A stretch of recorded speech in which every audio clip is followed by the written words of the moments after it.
Olá, pessoal. Todos bem? Espero que sim. É um prazer ter vocês aqui no nosso terceiro encontro, tá, do Diálogos para a Cultura. Eu vou ler rapidamente sobre o nosso evento, né, que nós preparamos especialmente para o nosso público, né? O Diálogos da Cultura é uma série de conversas que já vem acontecendo, né, há algumas semanas. Ela vai ser de forma virtual no momento e foi criada pelos professores e estudantes do Bacharelado em Produção Cultural, do IFRJ, do campus Nilópolis, em parceria com o Núcleo de Criação Audiovisual, que é o NUCA, né, e a coordenação de extensão, a COEX, do nosso campus.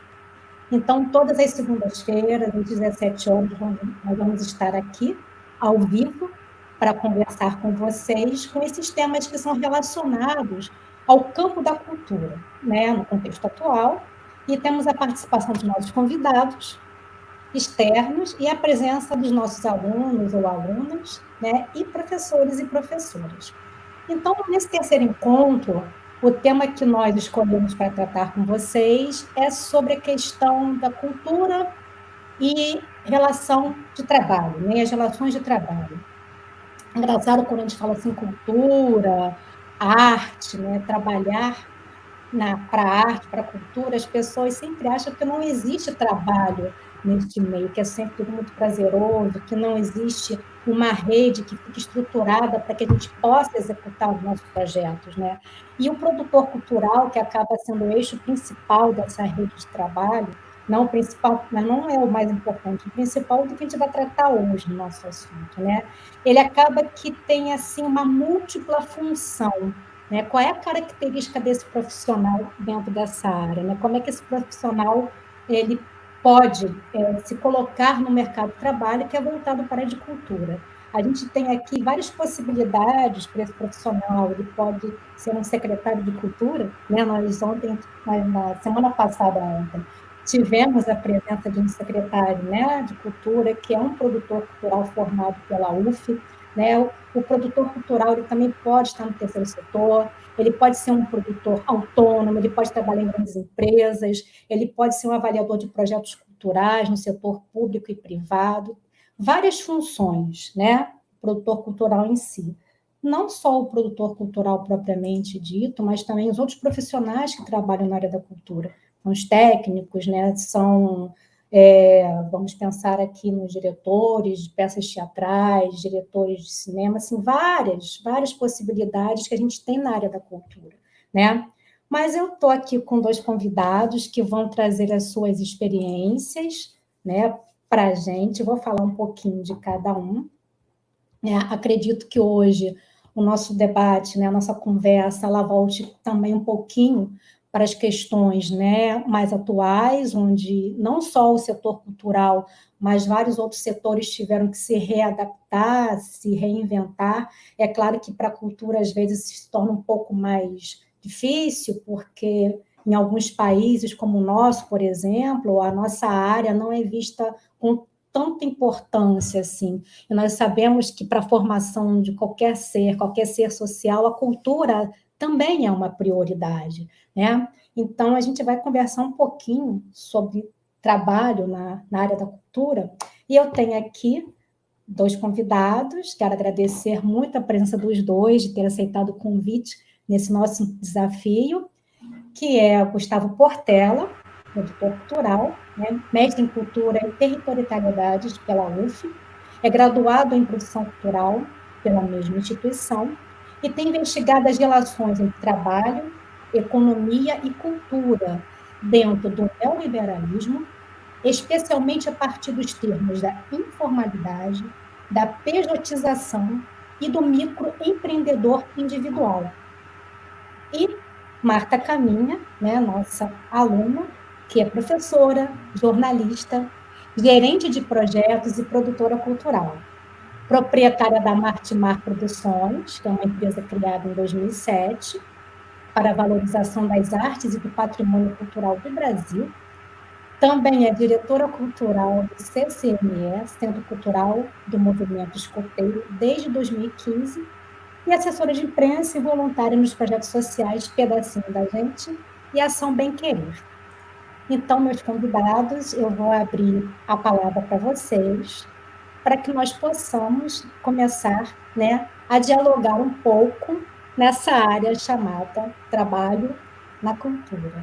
Então, Gustavo, por gentileza, você é nosso convidado, a palavra é sua, você tem 10 minutos para se explicação. Ótimo. Primeiro, eu queria agradecer a Renata, a Marta, as meninas que estão fazendo a produção disso. É ótimo a gente ter um espaço para poder conversar um pouco sobre o trabalho, sobre o nosso fazer. Não é comum a gente discutir sobre isso.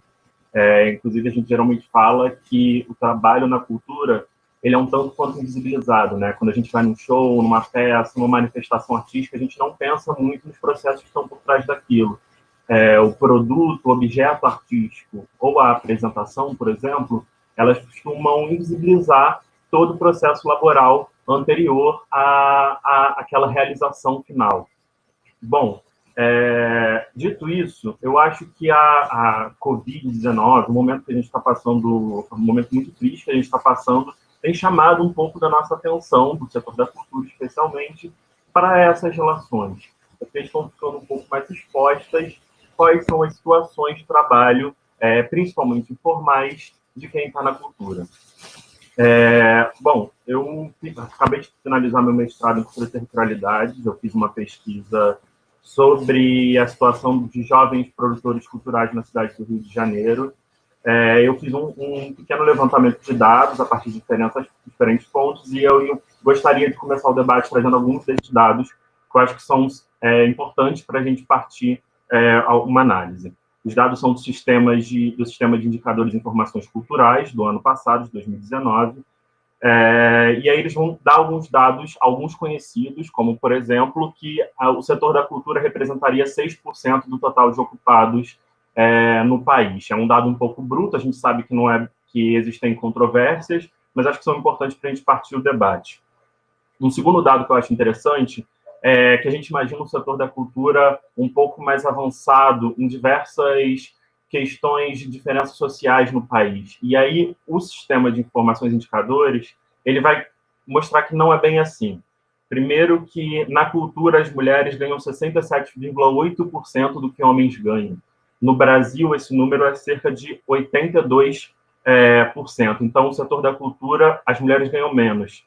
Da mesma forma, o índice racial, a população negra e parda que está no setor da cultura é de 45%, segundo esses indicadores. E, no geral do Brasil, seria 53%. Não há, o IBGE não faz um recorte salarial, que seria ótimo para a gente entender o recorte salarial a partir da questão de raça. Isso não é disponibilizado. Bom, um outro dado é que entre 2007 e 2017, houve um aumento de flexibilidade, principalmente no setor de serviços no Brasil, e, de acordo com o cadastro da Central de Empresas, houve uma diminuição de salários, empresas e pessoal ocupado. A questão do salário é importante a gente destacar, porque quando a gente olha para o salário dos dados desse cadastro, eles mostram que há um crescimento de salário. Só que quando a gente aplica o salário com a inflação ano a ano, a gente vê que há uma lógica inversa. O salário diminui. Em algumas QNAEs, que são as classificações nacionais de atividades econômicas, da produção cultural, a diminuição chega a 50% do salário de 2007 a 2017. Então, a gente está falando de um cenário de diminuição de pessoas ocupadas, diminuição de salários e diminuição de empresas. Bom, mas a gente sabe que o setor cultural continua em atividade, as pessoas continuam fazendo. Será que essas pessoas estão dentro desses dados? Será que essas pessoas estão sendo... a totalidade dessas pessoas está dentro desses dados raciais, de gênero, de salário? Será que isso tudo está sendo computado?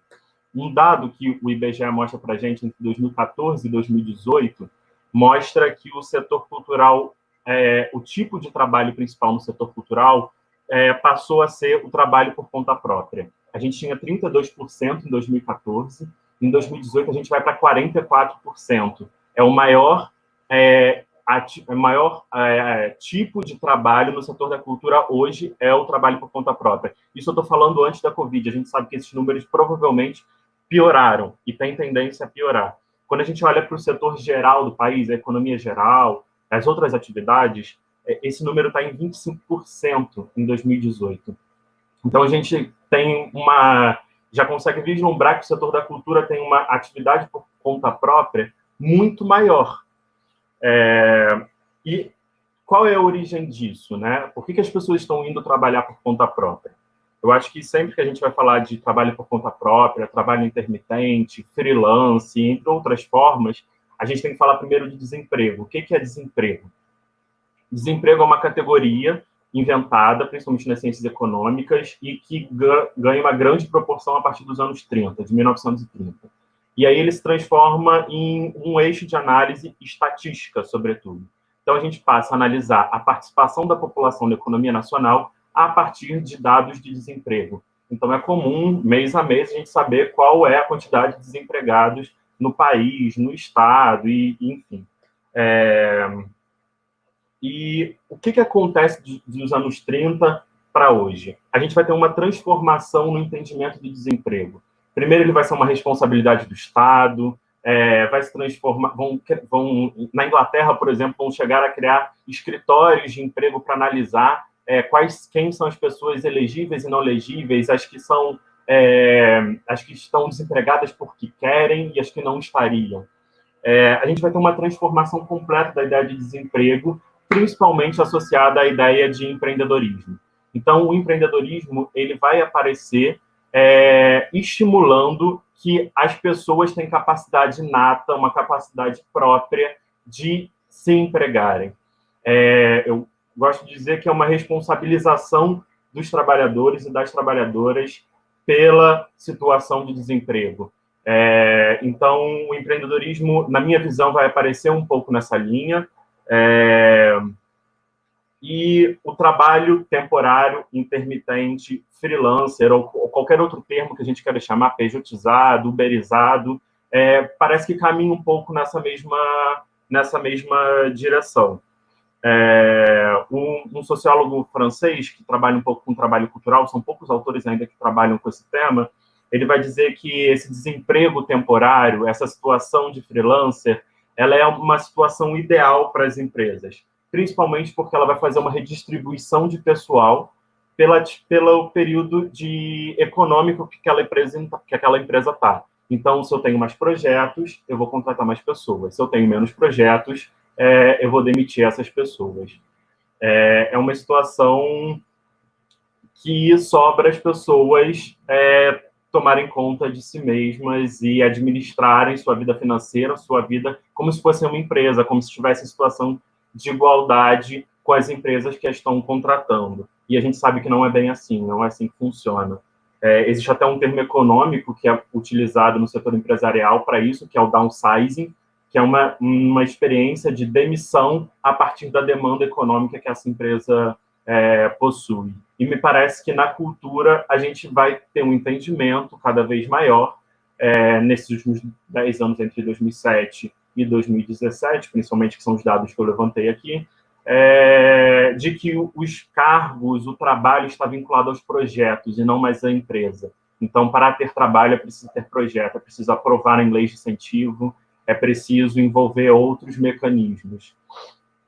E aí, eu chego num outro ponto, já finalizando, que é a centralidade do meu estudo, que é o microempreendedor individual. O microempreendedor ele surge em 2008, e ele é uma lei que tinha um objetivo de incluir uma maior quantidade possível de pessoas dentro de alguma formalidade estatal.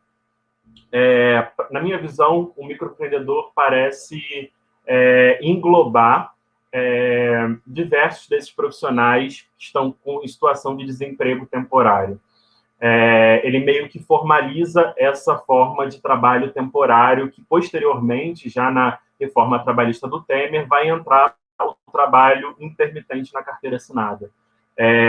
Bom, e o MEI ele é uma situação tanto quanto complexa. Primeiro porque, de fato, ela tem vários benefícios. Ela te garante aposentadoria, te garante auxílio-doença, salário-maternidade, uma questão de possibilidades que essas pessoas não teriam e que são benéficas. Mas é sempre uma faca de dois gumes ou de muito mais complexa, né? Ela não tem só questões positivas. Então, a gente vai entender que o MEI ele está sempre funcionando numa lógica de oportunidade e necessidade. Algumas pessoas vão procurar esse MEI porque elas enxergam ali uma oportunidade de ter um CNPJ, de conseguir se relacionar com diferentes empresas, conseguir se relacionar com editais públicos, que precisam do CNPJ, por exemplo, na produção cultural isso é muito característico, e outras vão se adaptar ao MEI por necessidade, porque precisam, porque a empresa exigiu que ela tivesse um CNPJ. Eu comecei essa pesquisa porque esse foi o meu caso. Eu fui para uma empresa, ela me exigiu, para trabalhar aqui você tem que ter um CNPJ. E aí a gente sabe o que isso acarreta. Você não, o seu salário não está incluído auxílio de transporte, você tem que descontar, a gente não faz as contas de quanto a gente gasta para se alimentar. Enfim, é toda uma nova forma de cálculo do que significa trabalhar e do que significa trabalhar com cultura. Bom, para finalizar, eu peguei algumas quinais de produção cultural para passar para vocês aqui. E é interessante quando eu falo que há uma diminuição de pessoas ocupadas na cultura, pelos dados do IBGE, quando eu olho para o microempreendedor individual, é o contrário. O MEI não está incluso nesses dados que eu listei anteriormente. Então, só um exemplo. A produção teatral, por exemplo, quando a gente vai para a central de empresas, são 37 mil pessoas no Brasil ocupadas com produção teatral. Quando eu vou para o MEI, são 49 mil. São 49 mil CNPJs. Pessoas que não necessariamente trabalham em produção cultural, mas estão habilitadas ou têm esse interesse porque manifestaram através da CNAE, da Classificação Nacional de Atividade Econômica. O serviço de organização de feiras, exposições, festas, é uma CNAE muito utilizada na produção cultural. Eu fiz um levantamento, ela é a 15ª mais utilizada do Brasil. Quando a gente olha no Rio de Janeiro, na cidade do Rio de Janeiro, ela é a 6ª mais utilizada. E aí é interessante a gente notar que ela é predominantemente feminina, diferente de diversas quinais do MEI. A de produção cultural, ela aparece predominantemente, com um registro predominantemente feminino. Isso nos mostra que as mulheres, então, elas estão num lugar talvez mais precarizado, e não estão sendo notadas pelos dados, e eu acredito que o recorte racial, estou fazendo 2 recortes aqui para ser mais rápido, está no mesmo caminho, mas o MEI não disponibiliza para a gente esse dado. Então, há uma grande falta de dados, primeiro, assim, é preciso muito mais pesquisa, é preciso muito mais análise sobre o trabalho cultural, é um campo que tem chamado a atenção, mas ele ainda carece de muitos estudos, muitas pesquisas. E eu, por exemplo, acabei indo para uma análise mais qualitativa, inclusive consegui entrevistar uma aluna do FRJ também, ela fez parte da minha pesquisa, e outras pessoas que me mostram, por exemplo, situações onde as pessoas estão 8 anos sem nunca tirar férias, trabalhando em empresas onde você tem que atender o celular todos os dias, em qualquer horário. Então, são inúmeras situações, um quanto tanto atípicas, que são um novo modelo de trabalho, que é um modelo que a gente tem que observar, porque ele é central na cultura, e eu acredito que a gente tem que observar não só como análise, mas para saber como combater, ou como contornar. O que a gente faz a partir daqui, né? E eu acho que o coronavírus, essa situação toda, tende a piorar, tende a transformar esse setor mais precarizado, mais difícil de ser analisado. As pessoas vão estar cada vez mais em 2 trabalhos, 3 trabalhos, fazendo horas ininterruptas de trabalho para conseguir executar suas manifestações artísticas e culturais. Eu acho que até excedei um pouco do tempo, então eu vou parando por aqui. Tá ótimo, Gustavo. Imagina, a gente ainda vai ter tempo para conversar mais um pouco. Adorei sua explanação e trazer para a gente esses levantamentos estatísticos, nos faz pensar nesse lugar, né, que a cultura ocupa, né, nesse cenário que está sendo, nesse momento, para a gente, um cenário possível, né? O que pode acontecer? Eu acho que essas dúvidas, não só no nosso setor, mas também em outros setores, elas também são muito fortes, né? A gente fica um pouco mais temeroso, porque a cultura está sempre nesse balanço, né? Onde é que a gente está nesse lugar? Onde é que a gente está? A gente está sempre criando novas formas, está sempre se readaptando, se reinventando, né? Para poder estar, A gente não pode deixar de estar, né? Mas agora eu vou passar a palavra para a Marta, para ela poder contar um pouco para a gente sobre esse espaço também que ela ocupa, né? Trabalho com cultura, e se ela puder também falar um pouquinho desse momento. Tá bom, Marta? A palavra é sua. Oi, boa tarde a todo mundo, boa tarde, Gustavo, boa tarde, Renata, boa tarde a todo mundo que está aí assistindo a gente. Bom, vou falar sobre mercado de trabalho, mas eu também tenho uma curiosidade, aproveitando que o Gustavo é o cara que trabalha bem com essa parte teórica. Gustavo, a gente sabe que existe a profissão de produtor cultural. Por que no MEI não tem diretamente uma classificação produtor cultural? Por que ele obriga a gente a ser organizador de feira e evento? Por que ele obriga a gente a ser escritor? Por que ele obriga a gente a cumprir cada uma das etapas da produção cultural, mas não define claramente que você pode ser um produtor cultural, né? E aí, bom, falando sobre o mercado de trabalho, o impacto da pandemia sobre o setor cultural, ele está sendo enorme, né? Então, a gente tem que se reinventar a todo instante e a gente tem que procurar melhorar cada vez mais. Parece que lugar comum, a gente está falando uma coisa que todo mundo está falando, sobre todas as profissões. Essa coisa de se reinventar é complicado, porque para você se reinventar, para você buscar uma classificação, um lugar melhor de trabalho, ou buscar mesmo, de fato, um emprego, porque quando você faz faculdade de produção cultural, eu acompanhei isso. Embora eu já trabalhasse como produtora cultural, eu acompanhei isso na faculdade, nos relatos de várias meninas falando que quando elas vão fazer estágio em algum lugar é para servir café, atender telefone, mas dificilmente é para trabalhar diretamente como produtor cultural num estágio, né? E a capacitação é cara, porque você faz a faculdade, mas você tem que buscar coisas específicas. Então, um curso de SICOMV é caro, um curso de produção cultural para lei de incentivo é caro, de captação de recursos é caro. Mas aí chegou o momento da pandemia e está afetando diretamente a gente que trabalha para manter a sanidade mental das pessoas, a gente que está cada vez mais se desesperando para poder ajudar as pessoas e também se ajudar, né? Vários lugares começaram a abrir cursos gratuitamente para a gente se capacitar. Então, aí, um alívio, tem um respiro, porque você consegue se capacitar gratuitamente através de alguns sites, através de algumas empresas e tudo mais. Aí chega aquela situação que eu comentei até, que eu e a Renata comentamos até hoje, aí chega aquela situação que, poxa, tá lá, é de graça, mas tem uma galera que trabalha com produção cultural que não tem acesso à internet, que não tem acesso ao computador, que não pode se capacitar porque precisa que você demanda um tempo na frente do computador e precisa que você tenha essa ferramenta que muitas vezes as pessoas não têm, né? E aí, como é que fica isso? Para mim, a minha realidade, para eu me adaptar nisso tudo, foi complicado, porque, primeiro, eu trabalho com produção desde os meus 16 anos de idade e eu tenho 42 hoje. Então, eu trabalho nisso há muito tempo. E aí, quando chegou a hora que eu descobri que não era mais daquela forma que sempre foi, daquela forma que era eu, Marta, organizando com o pessoal que trabalha comigo, que eu não tinha mais o que fazer, aí eu comecei a ficar tensa, porque as minhas contas não paravam de chegar, né?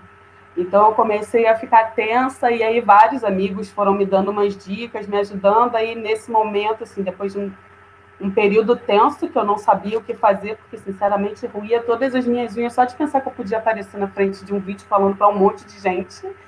Então, eu falei, bom, o que acontece é que agora eu vou ter que dar a cara mesmo, não tem jeito, eu vou ter que botar minha cara na frente da web, vou ter que falar, vou ter que dizer como é que as coisas funcionam. É legal para mim, porque as pessoas que me conhecem, que sabem que eu fico muito sem graça, elas já tomam isso já como exemplo. Pô, se a Marta foi, eu também posso ir. E eu fui me reinventando, eu fui buscando essa coisa e de como que eu faço para poder estar nas redes sociais, como que eu faço para poder dizer para as pessoas como é que funciona, como que eu sirvo de ajuda para as pessoas, porque eu tive, graças a Deus, muita ajuda para eu poder seguir adiante, né? Então, assim, muito conselho, muito apoio moral de todo mundo, de família, de amigo, de alguns professores do IFRJ também, graças a Deus. e bola para frente, mas chegamos na pandemia, está tudo certo, e agora? Como é tempo da gente se destacar? Como é que funciona nesse momento de crise a produção cultural, entendeu? Então, essa questão ela tem sido muito levantada, e eu vou dizer, para mim, hoje está mais fácil. Hoje eu estou trabalhando, produzindo lives, hoje eu estou trabalhando, produzindo alguns eventos através da internet. E aí estou com o meu próprio canal, porque além de produtora cultural, eu sou jornalista. Então eu tenho uns amigos que me chamaram para fazer parte de um projeto e a gente tem um programa que vai ao ar toda terça-feira. Então, assim, para mim foi legal esse tipo de reinvenção, porque mostra que assim, a capacidade eu sabia que eu tinha. Eu só não sabia como é que eu poderia desenvolver ela do jeito que eu ficava, né? Muito tensa para poder falar na frente da internet para as pessoas. Mas então, eu acho que a gente tem a possibilidade, a gente tem os meios e a gente se tem, né, cara? Porque somos produtores culturais e, assim, nem todos, mas uma grande gama de produtores culturais são bem unidos. Então, eu acho que a pandemia também serviu para isso, para unir mais a profissão, para unir mais as pessoas e para as pessoas aprenderem a dividir o conhecimento delas para poder ter para todo mundo, né? E isso foi muito bacana.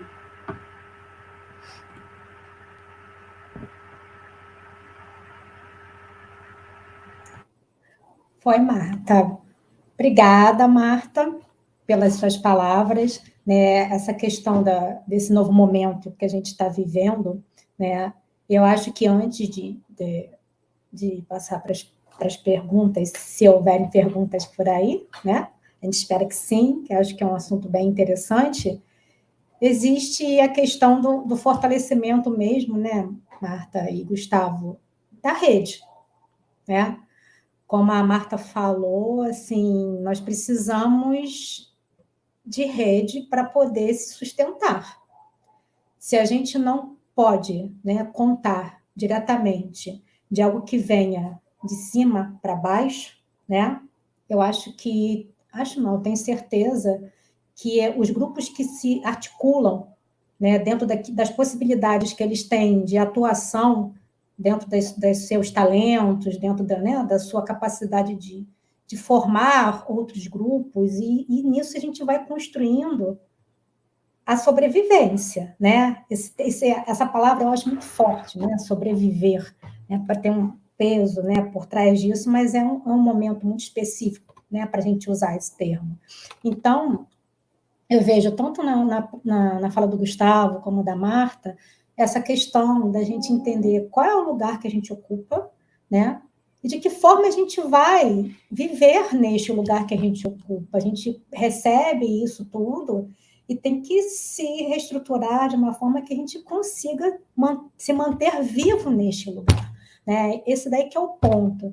Que eu sempre falo, né? A área da cultura, às vezes, nos encanta muito, né? Vou usar aqui um termo muito específico para algumas áreas da cultura, que não são todas, que é o estrelato, né? As pessoas acham que tem que estar no ápice, que o dinheiro está lá na ponta do iceberg, mas tem pessoas que se mantêm, né? Existe até um estudo de um teórico agora que eu não lembro, que ele fala que a pirâmide da cultura, né, não é a pirâmide, é um losango, né? Onde a faixa central ela mantém esse número de pessoas que vão mantendo a cultura, porque o ápice para a cultura ele já tem uma outra questão, né, que é o estrelato.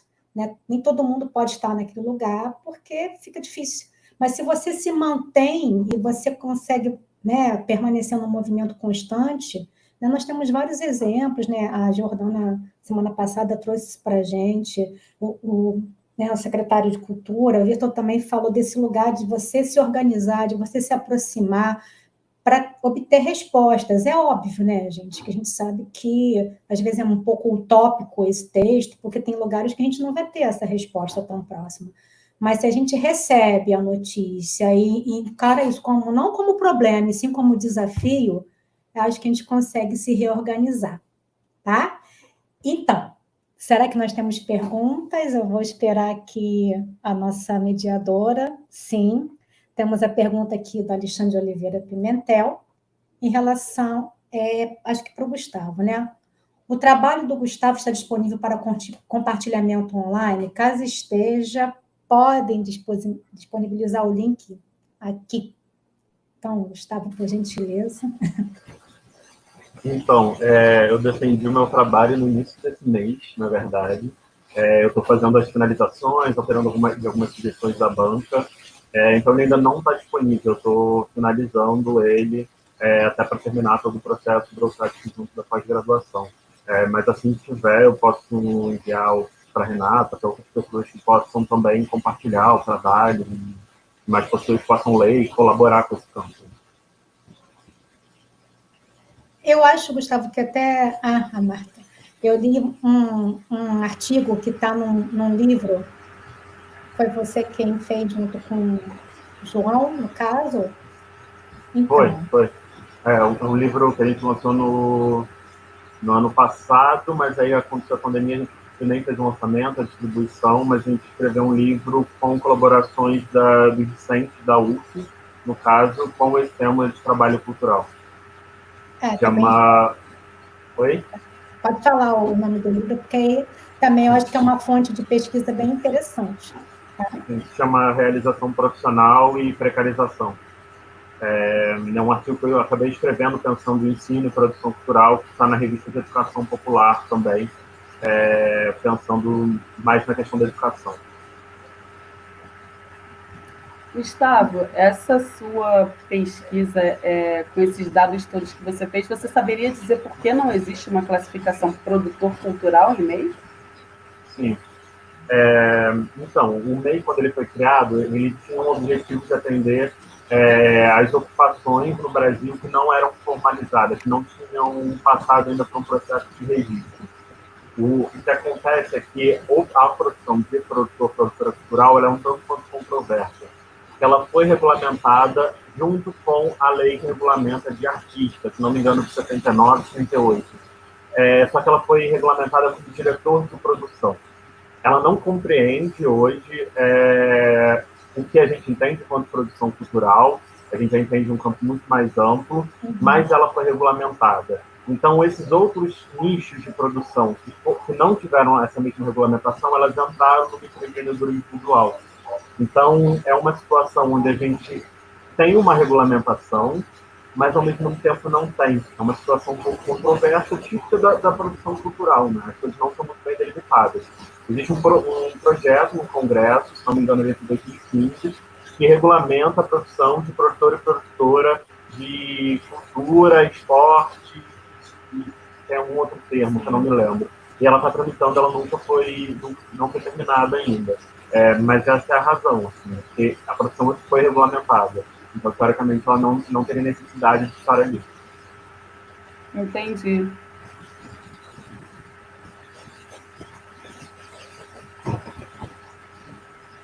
Bom, a próxima pergunta é da Ana Luísa Lima. Gustavo, como instituir regras na dinâmica do trabalho do produtor cultural, levando em consideração as especificidades de um setor que trabalha estruturalmente com entretenimento, né?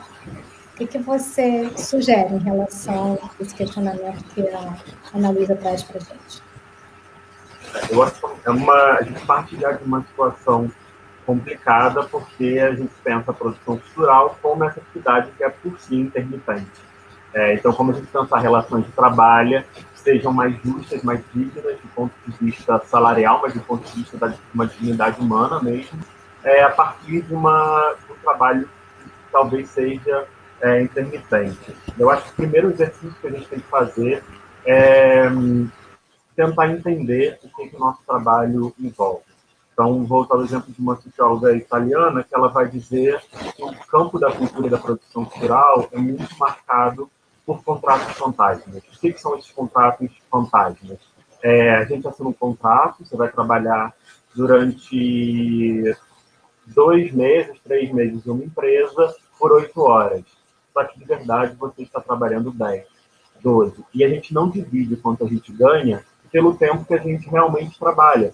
A gente não tem um esforço de pensar, essa semana trabalhei tantas horas, trabalhei 80 horas essa semana, vou dividir por isso quanto eu ganhei, quanto eu estou ganhando por hora, qual é o padrão, como que eu comparo isso com o salário mínimo, qual é, a gente tem que criar itens de estimular que a gente consiga, que outras pessoas consigam mensurar o tempo de trabalho delas e o quanto elas ganham por esse tempo.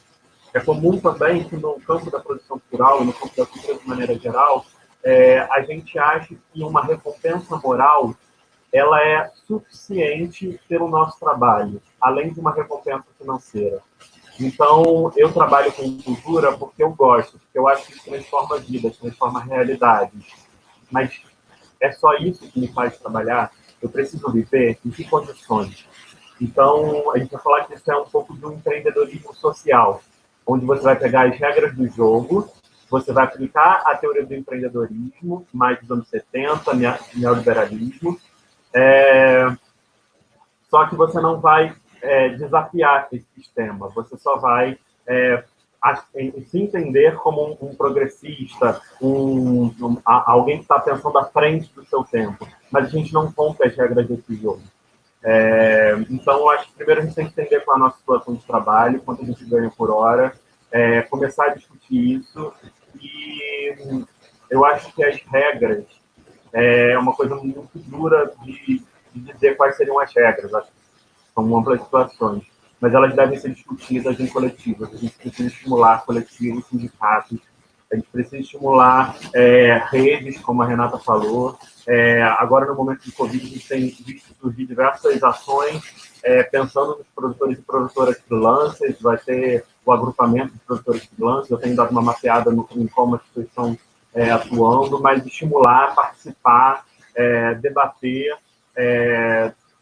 Logo após a eleição de 2018, eu cheguei aí em uma reunião de trabalhadoras e trabalhadores da cultura da Zona Norte do Rio, Madureira, onde as pessoas foram para expor o que estava acontecendo, como que é a vida delas, será que o tempo que a gente trabalha é realmente o tempo que as pessoas trabalham? Será que existem outros modelos? Ter 2 empregos, será que é sempre o comum?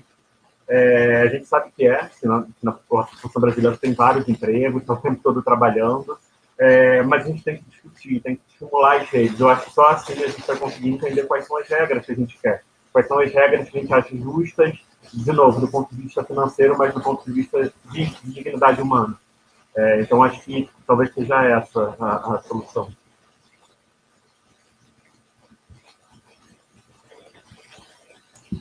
Obrigada, Gustavo.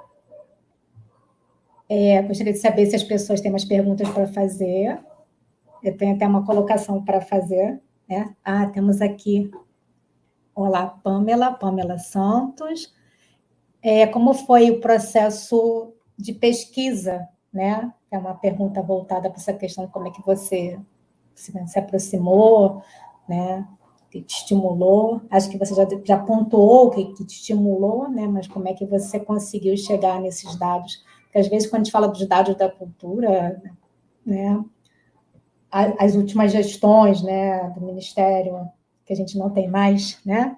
Da cultura, enfim, eles estavam se organizando para essa manutenção de dados, para a gente poder chegar próximo a essa questão da possível transparência, né, de quanto é investido, qual é o retorno, né, e esse perfil, né, de quem é esse profissional da cultura, eu acredito que seria também um dos pontos que viriam através dessa organização de informações na área, né? Então, conta para a gente, Gustavo, como é que se deu o seu processo de pesquisa? Para Marta.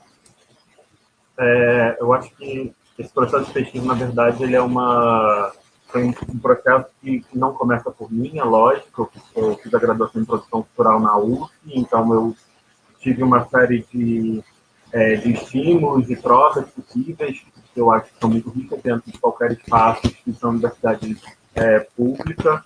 Então, ele é um trabalho que vem muito em colaboração, tanto com o professor João Domingues, com a professora Marina, o professor Luiz Augusto, que também está comentando no Observatório de Economia Criativa, uma série de debates que a gente tem feito já há alguns anos. E Quando eu comecei essa pesquisa, ela tinha eu queria olhar para o Estado, eu queria analisar a precarização no Estado do Rio de Janeiro, depois na cidade, tentar entender um pouco como é que se dava isso.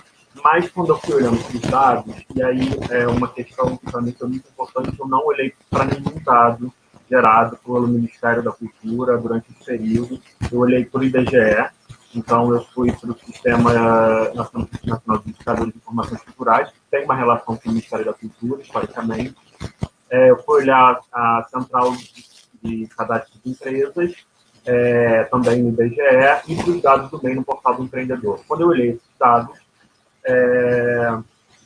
eu percebi que eles não davam conta de entender a realidade das pessoas, principalmente porque eu vinha desse campo.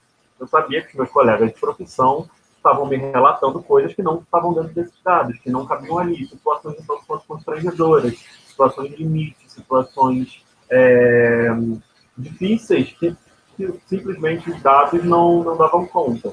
Então, eu passei a fazer uma pesquisa qualitativa, eu entrevistei 8 pessoas. Óbvio que essas pessoas acabam, se eu não conhecia, acabam criando uma relação. Então, eu acho que a minha pesquisa é uma perspectiva parcial, é uma visão que eu estou colocando a partir da minha relação com outros produtores e produtoras culturais, num período específico na cidade do Rio de Janeiro. Eu acho que, por isso que eu falei que é importante terem outras pesquisas, porque senão a gente precisa de outras perspectivas parciais, de outras regiões, de outros tipos de pessoas, de outras classes sociais, a gente precisa de novos recortes, de entender melhor esse campo. Então, foi uma pesquisa qualitativa, e eu tentei entender, eu peguei emprestado uma metodologia uma cultura da psicologia da UFRJ, e ela vai falar que para a gente entender trabalho, a gente precisa entender 3 categorias, que é pessoas, tempo e dinheiro. Pessoas, quem são essas pessoas que estão envolvidas, qual é a forma que elas entendem o seu tempo livre, o seu tempo de trabalho, como eles se misturam, e como que o dinheiro se entremeia nessas duas nomenclaturas. E aí uma professora do meu programa, a professora Naene, também trouxe um novo conceito para mim, que é o conceito de como nós criamos juntos entre pessoas, tempo e dinheiro. Então, a partir desses 4 eixos, eu criei um formulário que entrevistar as pessoas para entender o que era, como se dava isso no trabalho cultural.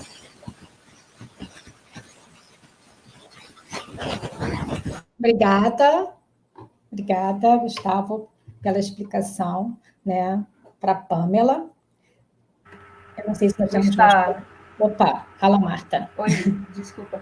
Gustavo, você não acha que essa dificuldade da formalização do produtor cultural, do quesito produtor cultural na carteira de trabalho, também pode se dar essa dificuldade? Porque quando a gente faz pesquisa na área de produção cultural, você vê que um produtor cultural é o cara que filma, que edita, que grava, que serve café, que atende telefone, que é office boy, que é tudo, né? Na verdade, o produtor cultural é ótimo. Eu entendo, às vezes, até essa dificuldade, porque quando você fala produtor cultural, você entende o cara que faz de tudo um pouco, né? E aí, você não acha que talvez essa dificuldade da classificação também se dê por conta disso, por conta da dificuldade de você caracterizar exatamente o que esse cara faz?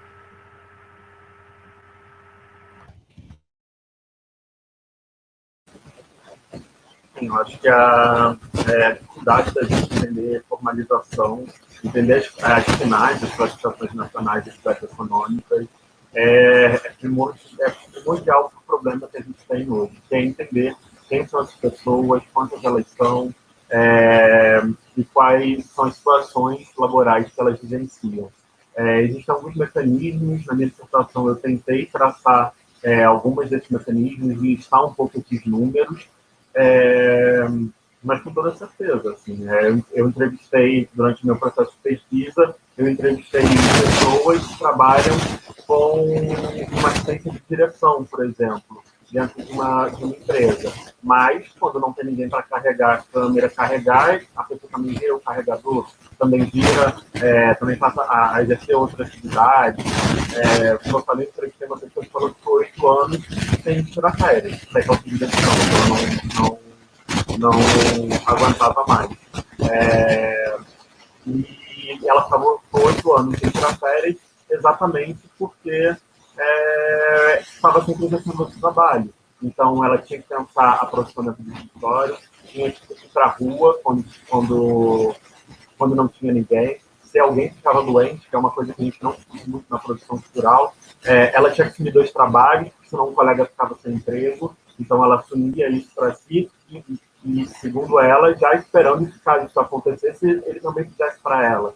Então, é difícil de entender tanto a classificação, quanto eu acho que é difícil entender qual é a atividade que as pessoas desempenham, que é a produção cultural. Porque é tudo? Não me parece que mas quando a gente fala assim, pode soar, né?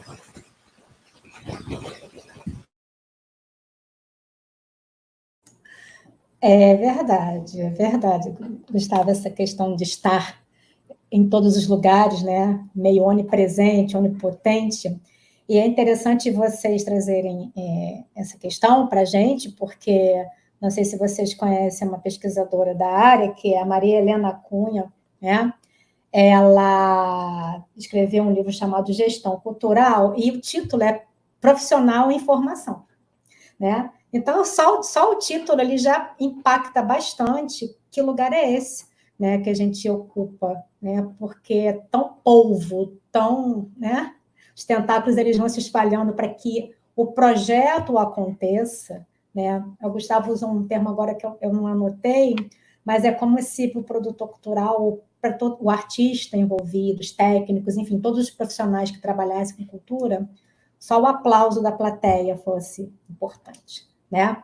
Só o sucesso do projeto fosse importante. Óbvio que isso é o ápice que todo produtor, todo artista, todas as pessoas que trabalham com cultura quer. Afinal de contas, o que é pensado, o que é elaborado é para que as pessoas tenham, de fato, contato com isso, né? Ou através de entretenimento, ou através de um projeto cultural que vai trazer reflexão, criticidade, que tiver envolvido aquilo, você espera, né, um resultado. Isso é óbvio, né? Mas a gente está falando dessa questão de fato, que existe todo um processo de execução para que aquilo aconteça.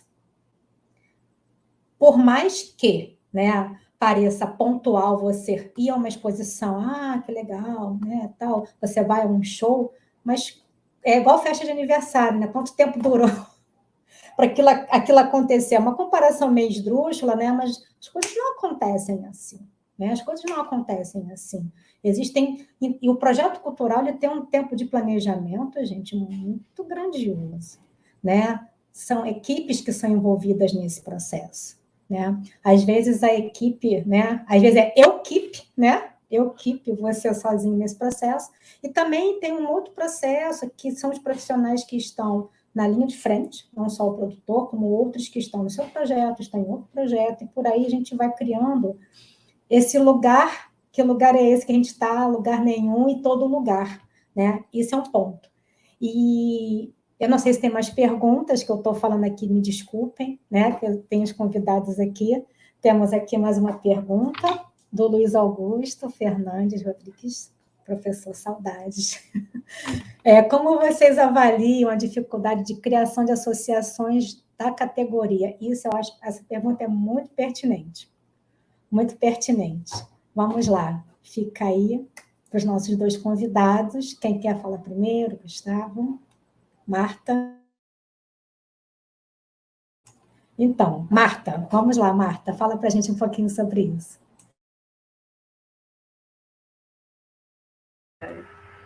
Então, eu acho que a criação de uma associação de categoria é importante para qualquer profissão, porque você precisa de alguém que lute com você pelos seus direitos, né? Então, isso é fundamental. Mas, ao mesmo tempo que isso é fundamental, como que a gente classifica, como que a gente pensa na criação de uma associação para categoria quando a gente não consegue ainda delimitar as funções de cada uma das áreas dessa categoria, entende? Eu acho que é muito necessário, é muito necessário, mas eu acho que também é difícil exatamente por isso. A gente tem uma profissão que todo mundo sabe que existe, mas ela não tem uma classificação, porque a gente não consegue dizer ao pé da letra o que essa profissão faz. Então, como que se a gente não consegue ter um número, um código, um KNAI, para dizer, o produtor cultural é esse número aqui e essas são as especificações dele, como que a gente cria uma associação para defender essa categoria, sabe? A gente pode pensar numa associação que defenda todos os tipos de serviços que são prestados num projeto de produção cultural.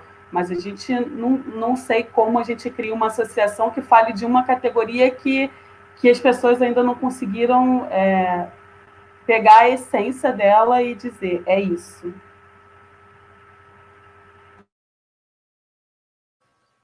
Bom, eu acho que durante o meu processo de pesquisa, essa foi a questão que mais me chamou a atenção, assim. Em todas as entrevistas que eu fiz, eu tentava estimular esse tema, tentava a gente pensar em processos coletivos, sindicatos ou qualquer outra forma, e isso não aparecia. Era constante. Isso começou a me incomodar um pouco, inclusive eu cheguei a fazer um debate com uma pessoa do Sebrae, que ele falava que um dos benefícios do MEI, por exemplo, é você não pagar a contribuição sindical. E aquilo me chocou muito. Como assim é um benefício? E aí eu comecei também a refletir sobre isso, tenho refletido bastante sobre associação, sobre processos coletivos, comecei a pesquisar. Existem, agora de cabeça, em Portugal, por exemplo, existe um coletivo chamado Precária, uma espécie de sindicato para trabalhadores que se consideram precários. Não é exclusivo da cultura, é para diversas áreas, onde a contribuição, se não me engano, é de €1 por mês, é algo bem reduzido, com possibilidades de mudança. Na Argentina, por exemplo, só citando um outro exemplo já aqui da América Latina, no ano passado foi criado o APACA, que é, se não me engano, a Assembleia de Trabalhadores Autoconvocados das Artes, que acontece em Buenos Aires, onde foram as trabalhadoras e trabalhadores de museus começaram a debater qual era a situação deles naquela cidade. E a partir disso começaram a puxar manifestações, reivindicações, pensar propostas, e foi, embora isso não seja dito, desculpa, eles consideram que foram eles que puxaram as manifestações do ano passado na Argentina. Então, eu acho que existem alguns modelos, existem algumas formas são novas formas de reunião, e não desmerecendo nenhuma que tenha existido, elas são muito importantes, porque elas estão falando sobre a mesma coisa. A gente está falando sobre precarização do trabalho, elas estão lutando pelas mesmas questões, mas elas devem ser somadas, a gente não pode pensá-las como contraposições. Então, eu acho que a dificuldade ela sempre vai existir, principalmente quando a gente está falando de uma nova forma de trabalho, uma nova forma de trabalho precária, precarizada, e que vai ter que buscar novas formas de luta, novas formas de reivindicação, novas formas de rede, porque estamos trabalhando o tempo todo quando vamos nos reunir. Então, eu acho que isso é uma questão a se pensar. Para mim, é a questão-chave a ser pensada agora. Eu acho que existem iniciativas no Rio de Janeiro, e existem iniciativas no Brasil, tanto de associações como de agrupamentos, grupos de trabalho, pessoas que estão tentando se juntar para reivindicar algo, ou trocar experiências, tentar entender o que envolve os seus trabalhos. Eu acho que esse é o caminho, sem dúvida, mas, de fato, me parece que é um caminho difícil. A gente precisa entender ao mesmo tempo que faz, né? Obrigada. Opa, mais uma pergunta. Sandro Rodrigues. Como lidar com esses empregadores que demandam dessa multifuncionalidade? Sandro, isso não é só na área cultural, não. Isso está sendo uma temática discutida em várias áreas, mas é muito pertinente sua pergunta. Vocês já acham que esse acúmulo de funções desqualifica a profissão e o resultado final do trabalho? Vamos lá. Marta? Oi.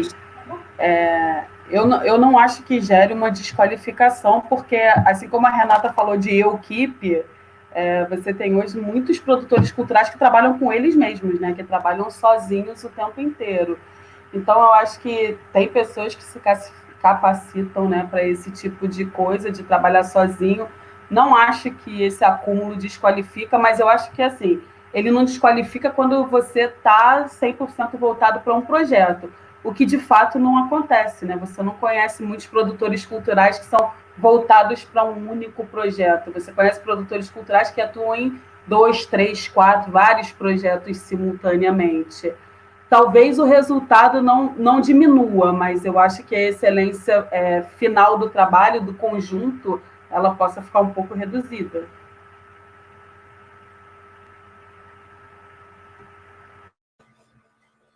Eu acho que desqualificar de modo nenhum. Assim, eu acho que ninguém gosta de estar trabalhando 12, 15 horas por dia. As pessoas trabalham porque elas precisam pagar contas no final do mês. Então, de forma nenhuma, essa desqualificação, pelo contrário. A gente não pode atribuir de novo essa responsabilidade para as pessoas. A responsabilidade não é das pessoas, não é individual. A gente tem que cortar de vez essa narrativa. A gente tem que olhar para o Estado e ver quais políticas estão sendo feitas que impeçam que as pessoas precisem ter 3, 4 empregos, ou 3, 4 funções. Só um outro dado aqui que eu lembrei agora, 70% das empresas na cultura, segundo o dado do IBGE, tem até 4 funcionários. E aí a gente que trabalha com produção cultural, a gente sabe que com 4 funcionários dificilmente você coloca algo na rua, você coloca uma produção. Então a gente sabe que as pessoas estão trabalhando, elas estão contratando outras pessoas, se contratando, criando novos mecanismos. Então a gente tem que olhar para o campo e ver o que está dado nele, né? Qual é a realidade. Então isso acho que de forma nenhuma é uma desqualificação. Mas a cultura talvez seja importante a gente olhar. Alguns autores têm chamado que a cultura é um laboratório da flexibilidade, porque parece que a ideia de flexibilidade que foi construída no neoliberalismo atual tem muito a ver com o que é o histórico do trabalho na produção cultural e na cultura de forma geral. Então, talvez a forma de trabalho que a gente tem e que na cultura sempre tivemos, ela tem sido explorada em outros setores. Não é dizer que a cultura é vanguardista ou qualquer coisa do tipo, que a gente vive num país que experimentou uma situação de escravidão durante séculos. Então, não é dizer qualquer coisa do tipo, que a cultura é mais precarizada do que qualquer coisa, não é isso. Mas ela talvez seja interessante para a gente analisar o momento atual. E talvez também olhar para a cultura como um lugar de possíveis soluções, um lugar onde podemos, talvez, enxergar novos coletivos, novas formas de organização, novas redes. Então, acho que fica esse pensamento. Vamos olhar para a cultura como uma situação de precarização que está indo para todas as áreas. A gente vai passar a pensar essas situações em diversas áreas, na engenharia, enfim, qualquer outra área. Mas também pode ser um lugar para a gente olhar possíveis soluções. E eu acho que isso é o interessante da gente olhar para a cultura e analisar. Obrigada, Gustavo, Marta. A gente está quase chegando no nosso finalzinho. Temos mais uma pergunta da Giordana Moreira, né, que foi nossa convidada na mesa passada. Né? A profissão sempre foi difícil, mas ultimamente, com tantos desmontes, muitos jovens se perguntam sobre o futuro desta função no mercado.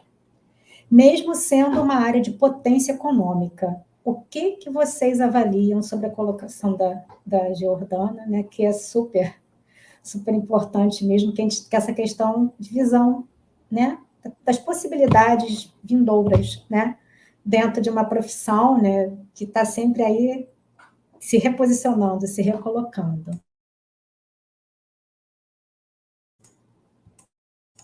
Quem deseja começar?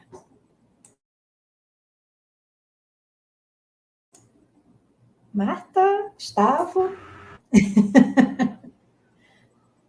Ninguém? Está todo mundo receoso de falar sobre isso? Posso começar? Pode falar. Posso começar dessa vez, então. Obrigada. Quando eu fiz a pesquisa, isso começou a surgir para mim também. Como pensar futuro, e eu fiz a pesquisa num momento muito conturbado, onde foi um momento de pós-eleição, as pessoas não sabiam o que esperar, e aquilo apareceu muito para mim nos discursos. E aí, quando eu fui terminar a minha dissertação, eu fiz o terceiro capítulo dela inteiro pensando no futuro. Qual é a nossa ideia de futuro? E, principalmente, qual é a nossa capacidade de pensar futuro? Qual é a nossa capacidade de pensar algo melhor ou algo pior também? E o que me chamou muita atenção é que todas as pessoas que eu entrevistei conseguiram pensar uma ideia de futuro bom, uma ideia de futuro justo, digno, mas nenhuma das pessoas que eu entrevistei conseguiu mensurar o futuro para mais de um ano. Dizia que depois de um ano já é demais. 5, 10 anos era algo impossível, porque eu não sei se eu tenho trabalho amanhã. E isso eu acho que mostra um pouco de qual é a situação de quem trabalha com cultura hoje. Qual é a nossa capacidade de pensar futuro, qual é a nossa capacidade de pensar o futuro não só do nosso trabalho, mas devido ao meu trabalho eu vou conseguir construir uma família, eu vou conseguir ter os meus amigos como eu desejo, eu vou conseguir comprar o que eu desejo, por exemplo, também, uma perspectiva financeira. Então, eu acho que é uma dificuldade. Eu acho que a forma de trabalho e o que eu defendo é que o microempreendedor individual e a forma de trabalho freelance, intermitente, ela institui, através dessa instituição jurídica, um ponto de vista neoliberal. Então, nós estamos cada vez mais incapazes de pensar futuro. Estamos cada vez mais apenas trabalhando, sem saber outra coisa além de trabalhar. Então, nossas relações passam a ser do trabalho, nossos assuntos passam a ser do trabalho, que é um ponto de vista neoliberal, onde você é apenas um produto para criar um produto, pensar para vender. Então, eu acho que isso é um eixo fundamental a se pensar, é muito triste, para mim foi dificílimo pensar sobre essas questões, porque também mexeu com o que eu estava refletindo, com o que eu estava pensando de futuro. Mas, enfim, essa é a minha contribuição. Então, eu acho que a profissão de produtor cultural tem um romantismo, né, cara? Todo mundo gosta de estar ali atrás e nem sempre você reclama quando seu nome não aparece nos créditos. Você sabe que foi você que executou, você sabe que foi você que fez, tudo direitinho. Mas tem essa coisa também de... quando eu comecei na faculdade de produção cultural, embora eu já trabalhasse com produção cultural, aí eu ouvi um dos professores falando assim uma vez, porque a gente tem que entender que produtor cultural é o cara que organiza evento, e não o cara que faz chopada, não o cara que organiza festa, entendeu? Então, essa dinâmica da produção cultural, de você organizar a festa, mas você não ser o cara que está organizando a festa de 2 anos da sua filha, isso não é uma produção cultural, isso é uma festa de aniversário. Então, assim, essa coisa de glamourizar, é o brigadeiro gourmet, sabe? Ele é igual o da sua avó, mas ele leva um chocolate suíço. Então, pronto, você virou um produtor cultural, você virou um cozinheiro gourmet porque você botou um chocolate suíço na receita tradicional, sabe? Mas, ao mesmo tempo, é o que a Gabi acabou de falar no comentário dela. Você trabalha 15 horas por dia, você trabalha 18 horas por dia, você trabalha muitas horas por dia para você ter um produto de excelência, para você entregar um produto bom para a pessoa que está te contratando, que às vezes não está te pagando o valor que você merece receber, mas você faz porque você também não tem outras opções, essa foi a sua escolha, entendeu? E você acaba deixando de lado essa coisa da família, você acaba deixando de lado essas relações pessoais que te mantêm bem, né? Essas relações pessoais que te mantêm saudável, dentro de um limite ponderável que te mantém saudável. Exatamente porque você quer ser o melhor. Claro, você quer ser o melhor em tudo que você faz, óbvio. Você está trabalhando para isso. E você, aos poucos, você vai deixando o seu ciclo de amizade, de família de lado, sem perceber que isso acontece em prol de uma escolha profissional, né? Obrigada, Marta. Temos mais uma pergunta, que bom. Ana Torresão de Souza. O lugar de profissionalização do produtor, gestor cultural, né, pode ser observado a partir de um tripé de formação, experiência e trajetória, que resulta nessas formas de trabalho que desenvolvemos. E aí? Ela está trazendo para a gente essa questão da formação, da experiência e trajetória, né? Se essa mescla, né, que resulta nessas formas de trabalho que são desenvolvidas pelos produtores.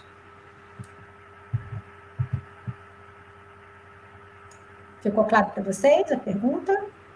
Tranquilo? Marta, quer começar? Então, o lugar de profissionalização do gestor cultural é observado a partir do critério de formação. A experiência, trajetória, que resulta na forma de trabalho que desenvolvemos.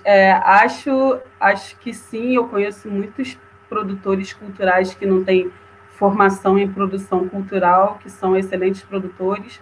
Conheço gestores culturais que são excelentes gestores culturais, e eu acho que a experiência, a formação ajuda, mas eu acho que a experiência e o senso crítico do profissional, ele faz com que você tenha, às vezes, mais tino, mais rapidez de raciocínio para uma solução de um problema ou para a criação de um produto que, às vezes, o estudo não te garante, entendeu? Gustavo. Vou ser bem rápido. Vai mudar a pergunta? Cada um responde uma, é isso? Qual é a pergunta, então? A da relação do tripé, que é a formação, né? Sim. A experiência eu acho que... e a trajetória. Vou ser bem rápido para a gente não extrapolar mais o tempo. Eu acho que sim, formação, experiência e trajetória são essenciais para a gente entender qualquer gestor, produtor, enfim. Mas eu acho que a categoria produtor, produtora, ou gestor e gestora cultural, elas são categorias que variam no tempo e no espaço. Se hoje a gente chama isso, talvez amanhã a gente chame de outro nome.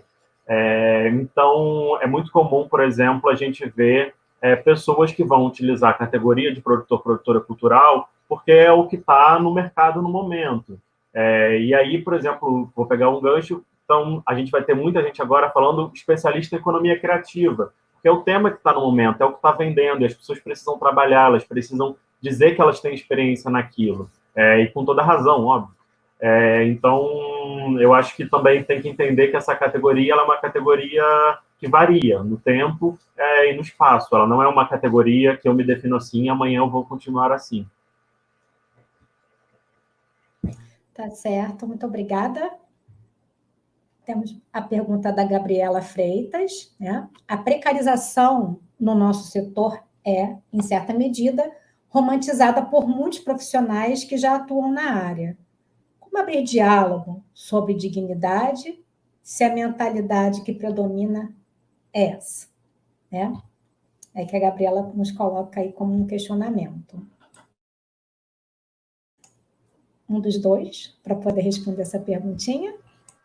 Posso ir, então? Vou primeiro. Eu acho que é uma questão, eu jamais falaria para que as pessoas têm que desafiar quem contrata, tem que romper um contrato, porque as pessoas precisam trabalhar, precisam ganhar dinheiro, precisam sobreviver. Então, eu acho que a forma de luta é uma forma coletiva, não vai ser uma forma individual, não vai ser porque você rompeu o seu trabalho por óbvio que se você tiver uma situação limite de abuso de autoridade, qualquer outra forma, e tiver que fazer isso, faça, porque a gente precisa de saúde mental. Mas eu acho que a forma de luta é uma forma coletiva, não vai ser através do indivíduo que a gente vai modificar isso. A gente precisa de luta coletiva, de debate coletivo, a gente precisa de experiências cada vez mais coletivas para mudar as experiências individualizantes que a gente tem sido submetido. Então, eu acho que o que eu penso disso é que a gente precisa se juntar, falar mais, debater, gerar mais dados e procurar essas lutas juntos, não sozinhos, que isso é muito mais difícil. Obrigada, Gustavo. Nós estamos chegando no final da nossa live. Antes de terminar, eu quero trazer um texto pequenininho para a gente refletir sobre essa questão da coletividade, sobre essa questão de rede, né? E anunciar também a nossa próxima mesa do dia 22, tá? Vai ser breve. É um trecho, tá? De um artigo escrito por Rodrigo Savazone, São Paulo. Depois eu disponibilizo para vocês. Cadê a partezinha que eu marquei aqui? Vou procurar o nome do autor, perdi a parte que eu marquei, mas resumindo, né? Ele fala muito sobre a questão de nós pensarmos na construção de projetos que possam ser abertos, né? Achei aqui. Se não estamos abertos a deixar que as conexões ocorram, se não temos o repertório certo para ler a realidade, o acaso nunca vai agir, o que me leva a fazer uma afirmação que pode soar polêmica, mas que tenho absoluta certeza que é válida para qualquer pessoa que queira construir, né, um projeto cultural potente. Conectar ideias é mais eficiente que protegê-las. E construir projetos abertos, não dependendo só de vontade, mas de algumas técnicas essenciais, como documentar o processo e não apenas o resultado, contar a história completa e não apenas uma parte, aquela que consideramos ser a bem-sucedida e vendável, partilhar erros e dúvidas e não apenas certezas, ser transparente e saber de fato acolher ideias melhores que as suas, oriundas de colaboradores, criar protocolos claros de participação para que as pessoas saibam direitinho como podem contribuir. Essas são algumas dicas de como estruturar um bom projeto colaborativo e aproveitar a inteligência coletiva que nos circunda. Então, eu acho importante, nesse momento, essa estruturação, né? A gente trouxe aqui a experiência da Marta, trouxe o conhecimento do Gustavo, né, na pesquisa que ele desenvolveu. Isso traz para a gente outros olhares, né, dessa dimensão, que lugar que a gente ocupa, e deixar sempre essas informações claras e estar aberto mesmo à construção de projetos de forma coletiva. Né? Eu sou um pouco poliana, eu vejo um pouco nesse processo, né, uma possibilidade da gente expandir nosso lugar, né? Nesse lugar, principalmente nesse lugar chamado Brasil. Então, eu quero agradecer a presença dos nossos convidados, da Marta, do Gustavo, quero agradecer a presidência, não, a presença, desculpa, a presença da nossa plateia, que eu não sei quantos foram, mas todos são muito bem-vindos, e convidá-los para o dia 22, fiquem atentos ao horário, que vai ser às 14h30, nós vamos ter uma fala muito importante também, né, sobre a questão que vem muito de acordo com o momento que a gente está vivendo agora, que é emergência. Né? Então, a gente vai falar sobre a emergência cultural, e a nossa convidada é a Jandira Fegari. Então, todos estão convidados, dia 22, às 14h30. Muito obrigada pela presença de todos e até o nosso próximo encontro. Uma boa tarde. Boa noite.